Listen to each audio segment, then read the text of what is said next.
the proper diet that's going to actually give your joints all the nutrition they need to rejuvenate and renew is a ketogenic way, or the low carb, high healthy fat, or even the carnivore diet. Any of these are going to give you the nutrition you need to rebuild healthy joints, and they're not going to cause inflammation in your body and in your joints that could lead to that severe arthritis. Now, all the treatments that doctors have, the bullets we have in our gun, right? The prescription pad and the scalpel, all of those things are temporary fixes, right? If you take anti-inflammatories or if you take steroids, those block your inflammatory cascade at certain points.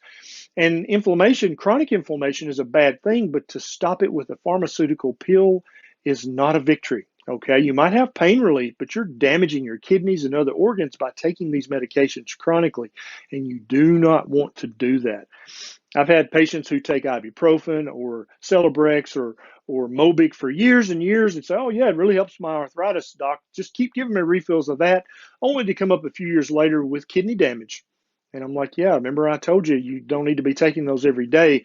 But they did because it made the pain go away. It was a quick fix. It was a Band-Aid. And instead of trying to figure out the underlying cause, they just wanted the quick fix. And I would highly caution you not to look for the quick fix, whether it's an anti-inflammatory, whether it's a chronic steroid that you take, whether it's an opiate, a narcotic that you take. We have a huge narcotic problem in the United States right now because people are trying to just mask the inflammation and pain instead of fixing the underlying problem.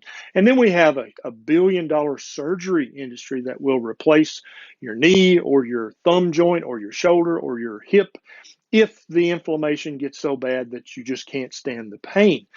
Almost none of those surgeries are truly necessary when you're eating the appropriate human diet and you're using your joints, you're moving them, okay? Remember back to where I was talking about the car analogy.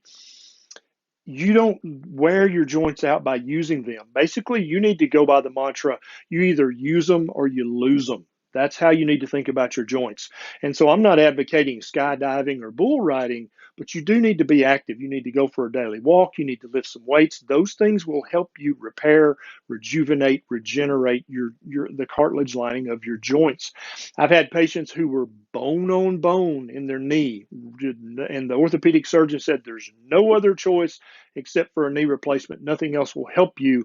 And I've seen these patients change their diet, change their activity, maybe get some prolotherapy or PRP, and within a year's time, they've got beautiful cartilage in that joint again. It's absolutely possible. I've seen it happen. It can happen for you as well. Okay, so please, before you start taking a narcotic or a steroid chronically, or an anti-inflammatory chronically, or have joint replacement surgery, please try 3 months of a ketogenic diet and being more active. And then at the end of that time, if your joints are no better, so be it. Go do what you're going to do to start with. But please give the proper way a 3-month trial before you slap a Band-Aid on it. Okay.